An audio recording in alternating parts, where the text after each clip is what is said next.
અને આપણા સમાજને ગૌરવ લેવા જેવી વાત છે મિત્રો. આનાથી સમાજને આર્થિક ખૂબ ફાયદો થયો છે.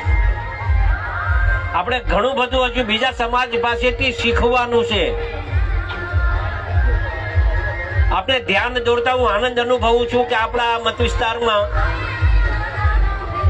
આ રામપરા સમૂહ લગ્ન થાય છે, આહિર સમાજના કોવાયા થાય છે, ભેરાઈ થાય છે. દરેક ગામડાઓમાં સમૂહ લગ્ન આહિર સમાજના પણ થાય છે. બાપુ, પણ મને કઈક નવું જાણવા મળ્યું. તમે વિચાર કરો, ઈશ્વરે એ લોકોને કઈ કમી નથી આપી. આર્થિક રીતે ખૂબ સુખી સમાજ છે. છતાં પણ એ સમાજના આગેવાનોના દીકરા હોય કે દીકરીઓ હોય એ બધાને કમ્પલસરી સમૂહ લગ્નમાં જ પરણાવવા એવું એક બંધારણ એ લોકોએ નક્કી કર્યું છે. મિત્રો, આ કોઈ નાની ઊની વાત નથી. તમારે એમાં પછી 1 વર્ષ સમજો ભેરાઈમાં સમૂહ લગ્ન છે તો બીજા વર્ષે ગેપ આપવાનો અને ત્રીજા વર્ષે પાછો સમૂહ, એટલે 1 વર્ષે ગેપ આપવાનો.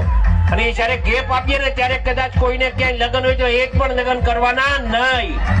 બીજા વર્ષે સમૂહ લગ્નમાં જ કરવાના. આવું જયારે બંધારણ એના સમાજનું કરે ત્યારે કોઈ પણ આવું બંધારણ થાય તો મને એવું લાગે છે કે સમાજને આગળ વધતા કોઈ ન રોકી શકે. આપણા સમાજમાં પણ આપણે એક બંધારણ નક્કી કરવાનું છે મિત્રો. ગામો ગામ આપ સૌ યુવાનોને મારી ખાસ વિનંતી છે કે આપ આપના ગામમાં કમિટી બનાવો અને એ કમિટી બનાવીને આપણા સમાજનું, આપણા ગામનું બંધારણ નક્કી થાય. અને એ બંધારણમાં આપણે એવા નિયમો બનાવીએ કે આપણા સમાજને આર્થિક રીતે આગળ આવે એવા બંધારણો બનાવવા જોઈએ, જેના કારણે આપણો સમાજ અને આપણા સમાજમાં સૌથી મોટી કઈક ખોટ હોય, આપણે કઈક ખાટલે ખોટ હોય તો આર્થિક રીતે આપણો સમાજ ખૂબ પાછળ છે મિત્રો.